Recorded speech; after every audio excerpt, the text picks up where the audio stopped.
कोल्हापूरच्या रंकाळा तलावात पुन्हा एकदा मृत माशांचा खच पडल्याची घटना समोर आली आहे। तलावात चारही बाजूनी सांडपाणी मिसळत असल्यानं पाण्यातील ऑक्सिजनचं प्रमाण झपाट्यानं घटतंय। परिणामी जलचरांचा श्वास कुटमळतोय आणि ते मृत्युमुखी पडतायत। आता नागरिकांनी आणि पर्यावरणप्रेमींनी संताप व्यक्त करत महानगरपालिकेकडे कायमस्वरूपी तोडगा काढण्याची मागणी केली आहे। कोल्हापुरात ऐतिहासिक आणि जैवविविधतेने नटलेला रंकाळा तलाव सध्या गंभीर संकटात आहे। तलावात पुन्हा एकदा प्रदूषित पाण्यामुळे मासे मोठ्या प्रमाणात मृत्युमुखी पडल्याची घटना घडली आहे। तलाव परिसरात 2 दिवसांपासून मृत मासे पडलेले असून दुर्गंधीमुळे नागरिकांना नाकावर रुमाल बांधून फिरावं लागतंय। या माशांमध्ये लहान जलचरांपासून ते 5 ते 7 किलो वजनाचे मोठे मासेही आहेत। तलावात चारही बाजूंनी सांडपाणी मिसळत असल्यानं पाण्यातील ऑक्सिजनचं प्रमाण झपाट्यानं घटतंय।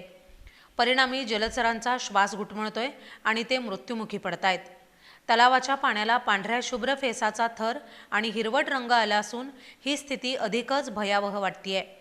श्याम सोसायटी, परताळा, शाहू उद्यान परिसरातील नाल्यातून थेट तलावात सांडपाणी मिसळत असल्यानं ही दुर्दशा झाली आहे। यापूर्वीही अशा घटनांची पुनरावृत्ती झाली असली तरी अद्याप पर्यावरण संवर्धनासाठी ठोस उपाययोजना झालेली नाही। महापालिका आणि प्रदूषण नियंत्रण मंडळ दरवेळी पाण्याचे नमुने घेतात, पण त्यानंतर काय कार्यवाही होते याबाबत नागरिकांमध्ये गोंधळ आणि नाराजी आहे।